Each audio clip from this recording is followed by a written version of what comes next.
আমার বাড়িতে আমার দুটো ছেলে একটা মেয়ে। আমার উপরে নির্ভর করে। তার তার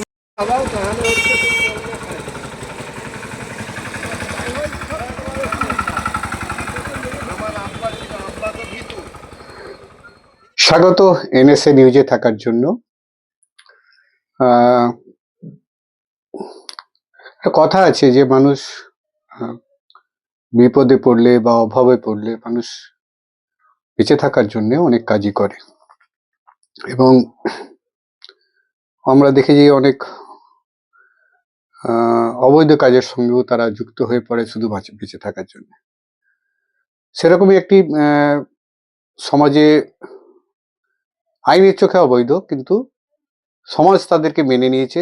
বৈধতা এখনো না পেলেও শুধু করে খাওয়ার জন্য মানুষ কিন্তু কতটা বিপজ্জনক হতে পারে বা বিপদ থাকলেও সে ধরনের পেশাতে তারা যুক্ত হতে পারে। আমি আজকে কথা বলবো মেশিন চালিত যে সমস্ত 3 চাকা যান রয়েছে, যেটা সারা পশ্চিমবঙ্গে প্রায় 2 লক্ষর বেশি এই মেশিন চালিত, যেটা আইনের ভাষায় অবৈধ চলছে। এবং পূর্ব মেদিনীপুর জেলাতে যেটা এখনো পর্যন্ত আমরা জানতে পারছি, এই মেশিন ভ্যান সংগঠনের তরফ থেকে প্রায় 10,000-এরও বেশি এই মেশিন ভ্যান চলে। আমরা জানি যে মেশিন ভ্যান চলার ক্ষেত্রে দুর্ঘটনা ঘটেছে, মৃত্যু হয়েছে উভয় পক্ষে।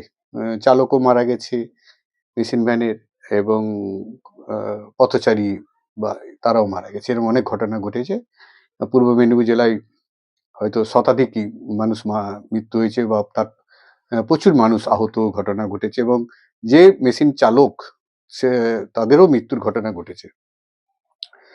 ঠিক আজকে আমরা জেনে নেব যে এই মেশিন ভ্যান সড়ক পথে চলার ক্ষেত্রে কতটা আইনত বৈধতা রয়েছে, বা সংগঠনের তরফে এই যে মেশিন ভ্যান সংগঠন রয়েছে তাদের ঠিক কি দাবি রয়েছে, সেগুলো বিষয় একটু জেনে নেব। প্রথমে আমরা আইন কি আছে মেশিন ভ্যানের চলার ক্ষেত্রে। সেই মেশিন ভ্যান আইনের চোখে অবৈধ, এবং প্রশাসনের তরফ থেকেও এই মেশিন ভ্যানের বিরুদ্ধে মাঝে মধ্যে বিভিন্ন ধরনের পদক্ষেপ নেওয়া হয়।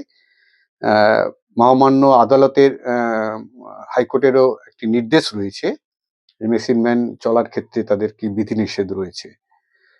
তমলুক পূর্ব আদালত, পূর্ব মেদিনীপুর জেলা আদালতের অন্যতম আইনজীবী, পরিবহন বিষয়ক আইনজীবী পার্থ সারথী মাইতি, তার বক্তব্য আগে জেনে নেব যে আইনটা কি আছে। সে আইনের বিষয়ে ইতিমধ্যে আমরা আইনজীবীর কাছে জেনে নিই বিষয়টা। হচ্ছে এই আইনজীবী পেশার সাথে যুক্ত। আমাদের বক্তব্য হচ্ছে কোনো মানুষ রাস্তাঘাটে গাড়ি চলবে, এবার গাড়ি চলতে গেলে সেখানে হচ্ছে পথ দুর্ঘটনা আসতে পারে, এবং সুপ্রিম কোর্ট থেকে হাইকোর্ট সবার বক্তব্য হচ্ছে এই জায়গায় যে বাড়ির লোক যদি মারা যায় তখন কিভাবে বেনিফিট হয়। এবার সেই বেনিফিটের জায়গায় প্রত্যেকটা জায়গায় যদি ইনশোর না থাকে, কোনো জায়গায় বেনিফিট পাওয়ার জায়গা নেই। সেই জায়গাতে 2016 সাল থেকে ওয়েস্ট বেঙ্গল গভর্নমেন্টের কিছু অর্ডার আছে, এবং হচ্ছে মানে হাইকোর্টের কিছু অর্ডার আছে, এবং সুপ্রিম কোর্টের কিছু নোটিফিকেশন আছে।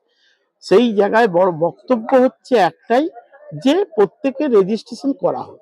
সেখানে টোটোর ক্ষেত্রেও একটা টাইম দেওয়া হয়েছে, কিন্তু এখানে কোথাও একটা ব্যর্থতা যে আছে, সে আমাদের রাজ্য প্রশাসন হোক বা কেন্দ্র প্রশাসনের হোক। তার কারণ হচ্ছে 2016, আজকে 2000 আমরা 26-এ দাঁড়িয়ে, মানে 10 বছর কেটে গেছে। যেখানে একটা ভাবনা, যখন একটা অর্ডার কপি হয় শুধু তো একটা লাইনে হয় না, পুরো অর্ডারটা পড়তে হয়। সেখানে অর্ডারে কোনো অ্যাক্সিডেন্ট হতে পারে, সেখানে সরকারের এটা নিয়ে দ্রুত পদক্ষেপ নেওয়া উচিত, এবং প্রত্যেক জায়গায় টোটো হোক মেশিন ভ্যান হোক সবার রেজিস্ট্রেশন করা বাধ্যতামূলক হওয়া উচিত। নালে এটাকে বন্ধ করা উচিত। কেন, যদি বন্ধ করা হয় তখনই ওরা পেটের জ্বালায় বা পেট চালানোর দায়ে প্রত্যেকটা রেজিস্ট্রেশন করবে। কোনো জায়গায় নেই, কোনো মেশিন ভ্যান যে একটা কোনো গাড়ির মধ্যে পড়ে এরকম কোনো নেই। আমাদের যদি ড্রাইভিং লাইসেন্স দেখা হয় বা 3 চাকার গাড়িগুলোকে দেওয়া হয়, একটা 2 চাকার গাড়ি, 4 চাকার গাড়ি, 6 চাকার, তারপর হেভি ভেহিকেলস আছে। অ্যাজ এ মোটর ভেহিকেলস, আর এর মধ্যে 4 চাকার পর থেকে যতগুলো ভেহিকেল 12 চাকা 16 চাকা আছে, কিন্তু 3 চাকার গাড়িকে কোনো সেরকম রেজিস্ট্রেশন বা পারমিশন দেওয়ার as per driving licence rules এর মধ্যে নেই, এতদিন ছিল না।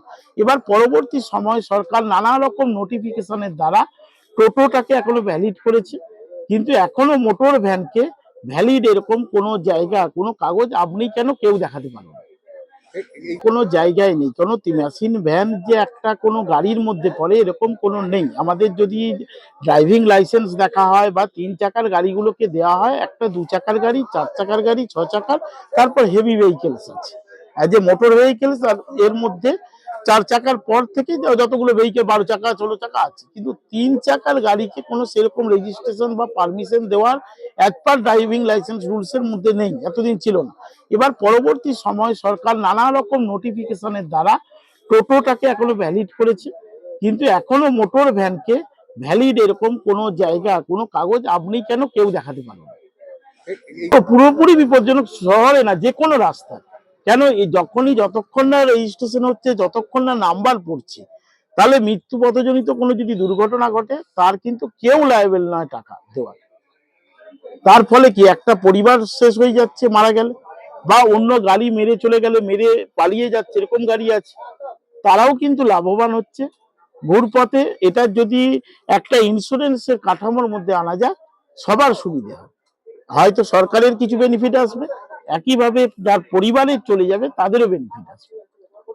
একেবারে এক্ষুনি করা উচিত নোটিফিকেশন করে, যদি আমি গাড়ি চলতে দেই, তার মানে দেখা যাচ্ছে যদি আমি না করতে, রেজিস্ট্রেশন না করতে পারি, তাহলে এটা অবৈধ। তাহলে অবৈধ জিনিসকে কি আমরা কেউ রাস্তায় চালাতে পারি?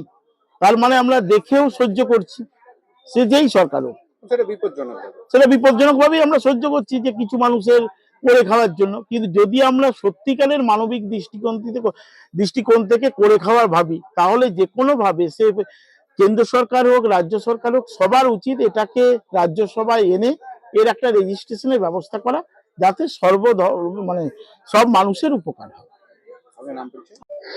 মেশিন ভ্যান চলার ক্ষেত্রে একবারে কড়া আইন আছে, বিশেষ করে রাজ্য সড়ক বা কেন্দ্রীয় সড়ক বা মূল সড়ক, শহরের যে সমস্ত সড়কগুলো পড়ে সে সড়কে মেশিন ভ্যান কোনোভাবেই চালানো যাবে না। তো এই আইন যেখানে রয়েছে সেখানে মেশিন ভ্যান চলছে, স্বাভাবিকভাবে দুর্ঘটনাও ঘটছে, কিন্তু হ্যাঁ, গরিব মানুষ, এটা তো ঘটনা যে গরিব মানুষ তারা করে খাচ্ছে। কারো পরিবার 2টি সন্তান, কারো 3টি সন্তান রয়েছে, পরিবার রয়েছে, স্ত্রী রয়েছে, ভাই বোন রয়েছে, মা রয়েছে, তাদের পেট চালানোর ব্যাপার থাকে। তাই জীবনের ঝুঁকি নিয়ে এই ধরনের মেশিন চালক রয়েছে, মা রয়েছে, ভাই বোন রয়েছে, সংসার চালাতে হচ্ছে। তাই তারা জানে জীবনের ঝুঁকি নিয়ে তাদের এই মেশিন ভ্যান চালাতে হচ্ছে, তাতেই সেখান থেকে উপার্জন করছে। অবৈধ, তারাও চাইছে যে আইনের আওতায় তাদের নিয়ে আসা হোক, এবং আইনের আওতায় নিয়ে এসে তাদেরকে অনুমোদন দেওয়া হোক, বৈধতা আনা হোক, যাতে করে তারা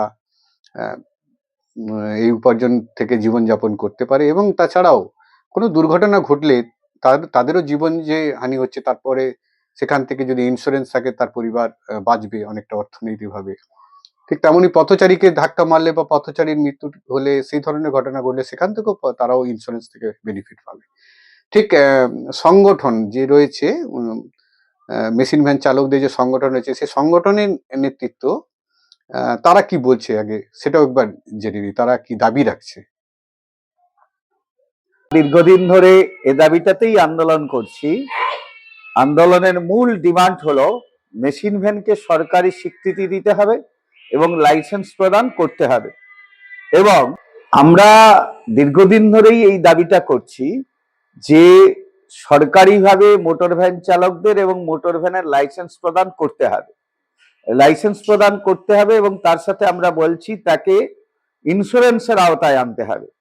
আমাদের দুটি দৃষ্টিভঙ্গি, একটা হলো লাইসেন্স প্রদান করলে সরকার ট্যাক্স পেতে পারবে, তারা সরকারিভাবে স্বীকৃতি পাবে, এবং ইন্স্যুরেন্সের আওতায় এলে, যদিও আজকে মোটর ভ্যান মূলত পণ্য পরিবহনের সাথে যুক্ত, যাত্রী পরিবহন প্রায় করে না, এবং এ নিয়ে দীর্ঘ হাইকোর্টে মামলা হয়েছে, লড়ালড়ি হচ্ছে, সেখানেও এইটা একেবারে বৃহৎ পুঁজির মালিকের সাথে ক্ষুদ্র পুঁজির লড়াই।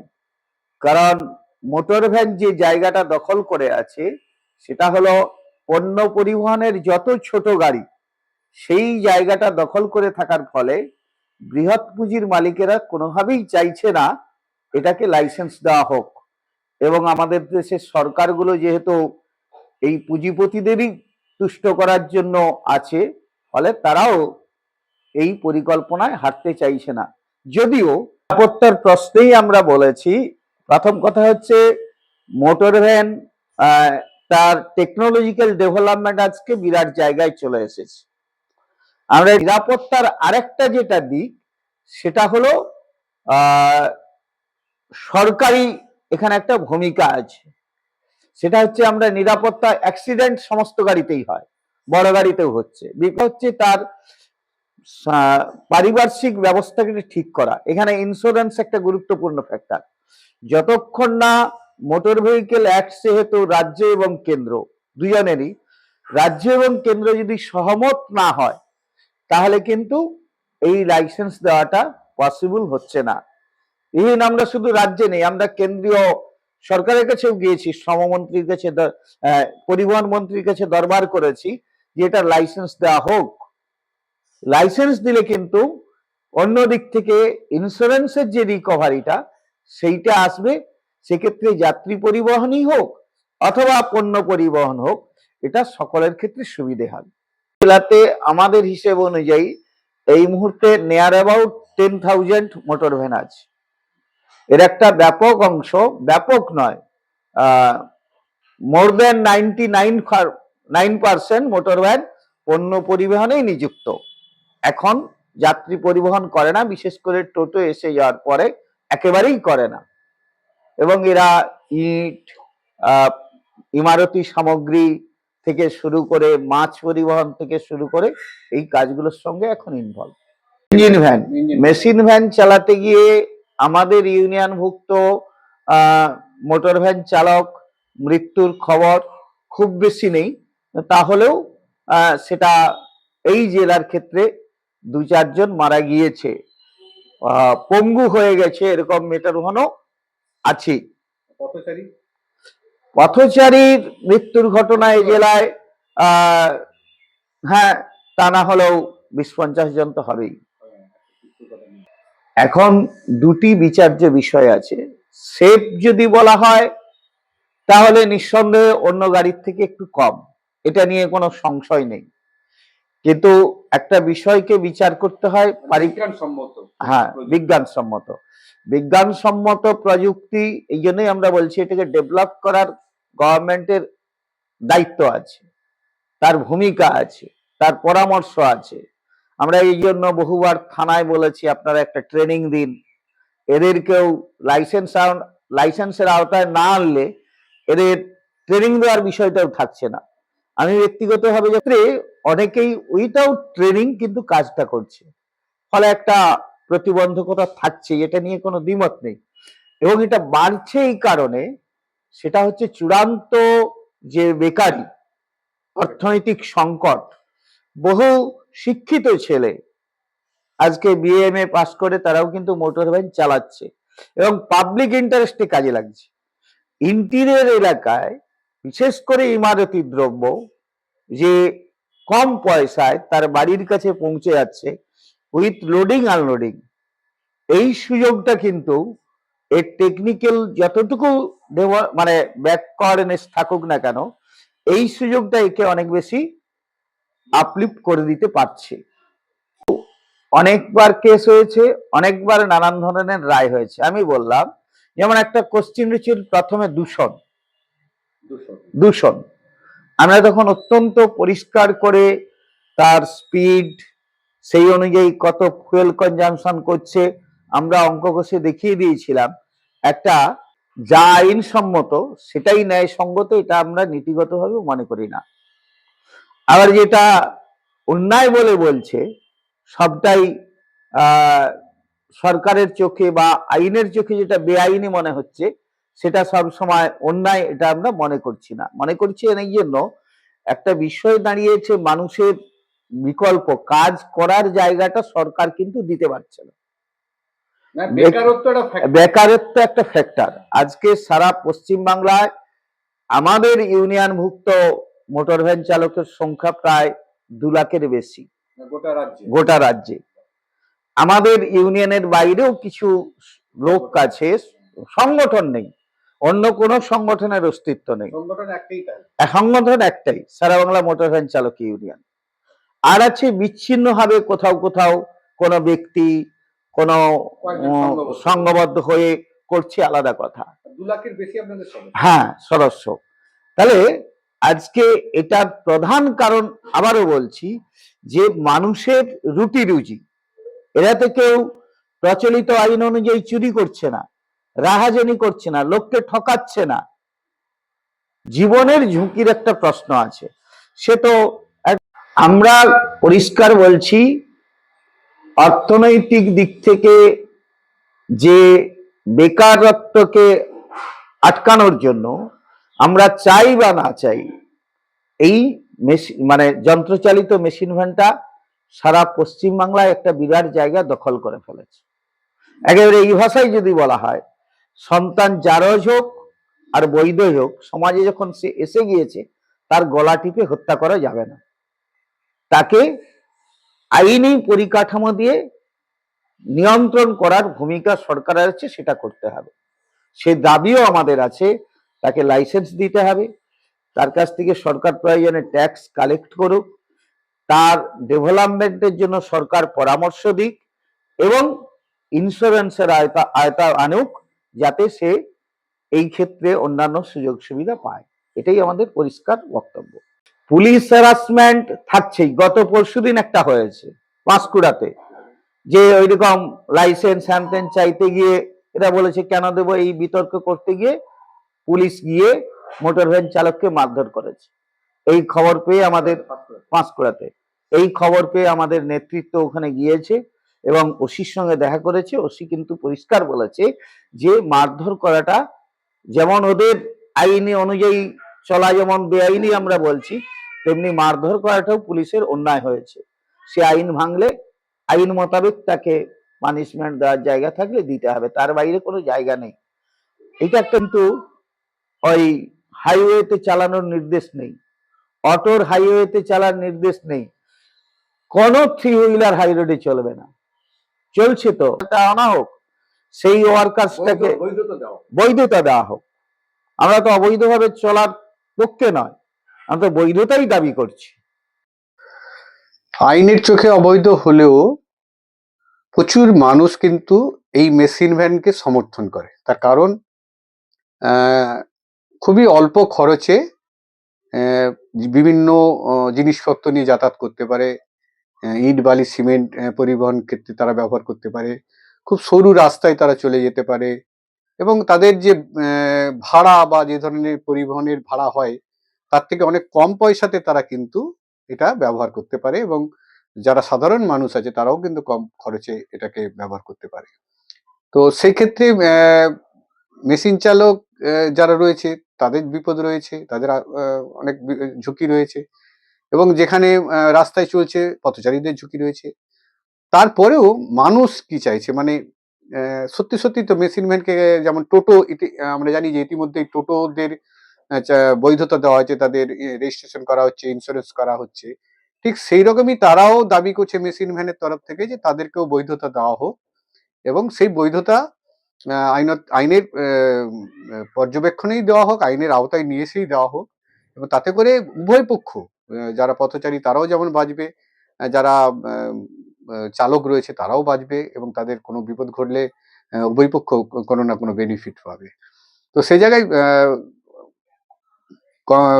কংগ্রেসের তরফ থেকে কংগ্রেসের নেতৃত্ব, তার যে পূর্ব মেদিনী জেলা নেতৃত্ব রয়েছেন, তিনি ঠিক কি বলছেন একটু জেনে নিই, তাদের কতটা সমর্থন রয়েছে, তাছাড়াও সাধারণ মানুষ হিসাবে কতটা সমর্থন রয়েছে।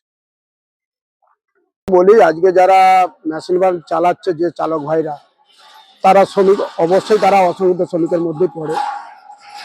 আজকে পেটের টানে দুটি রোজগারের জন্য আজকে তাদেরকে এই পথ বেছে নিতে হচ্ছে, ভ্যান চালাতে হচ্ছে, কারণ এখন রিক্সা ভ্যান উঠেই গেছে। আর সাধারণত এই মেশিন ভ্যানে মানুষেরও অনেক সুবিধাজনক কাজকর্ম, বাড়ি জিনিসপত্র আনা বা এ করাটা হয়, খুব সরু সরু রাস্তায়ও যায়।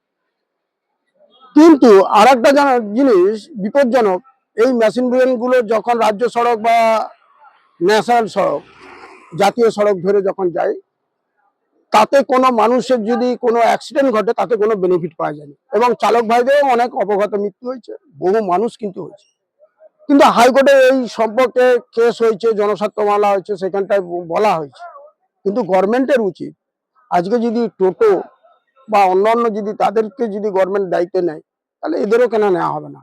কারণ এটা তো পশ্চিমবাংলায় বহু সংখ্যক মানুষ। তো উচিত, গভর্নমেন্টের উচিত যে এদের এই মেশিন ভ্যানের একটা বৈধতা দেওয়া। হ্যাঁ, মারা যাচ্ছে, দিনের পর দিন হয়ে যাচ্ছে, সেটাকে গভর্নমেন্ট চুপচাপ বসে থাকবে?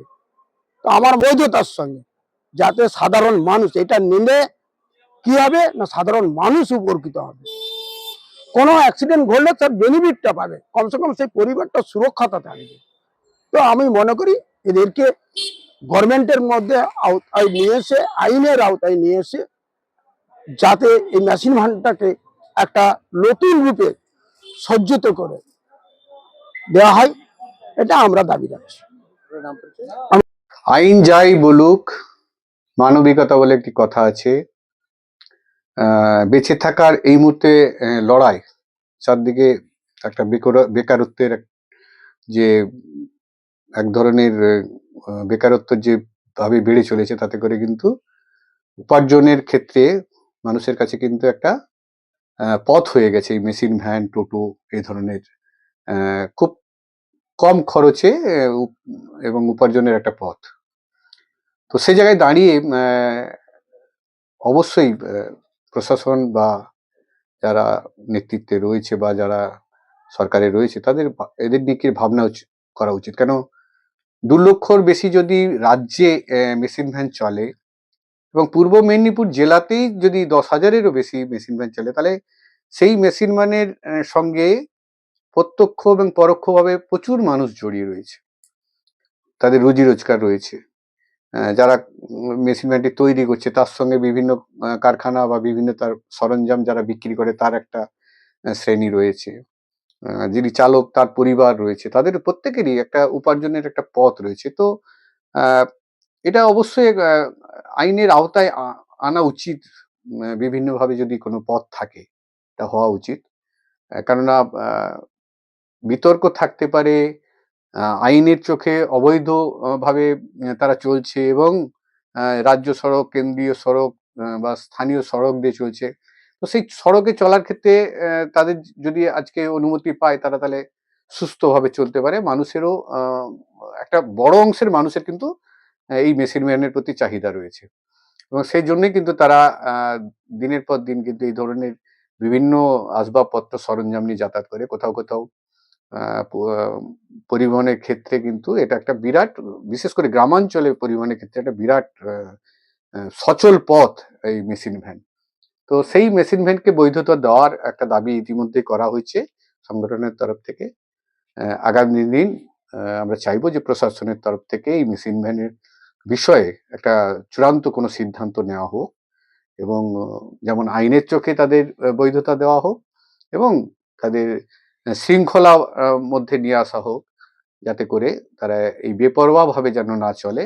ট্রাফিক যে আইন রয়েছে, মোটর ভেহিকলস যে আইন রয়েছে, সেই সমস্ত আইন মেনে তাদেরকে যাতায়াতের পথ সুগম হোক।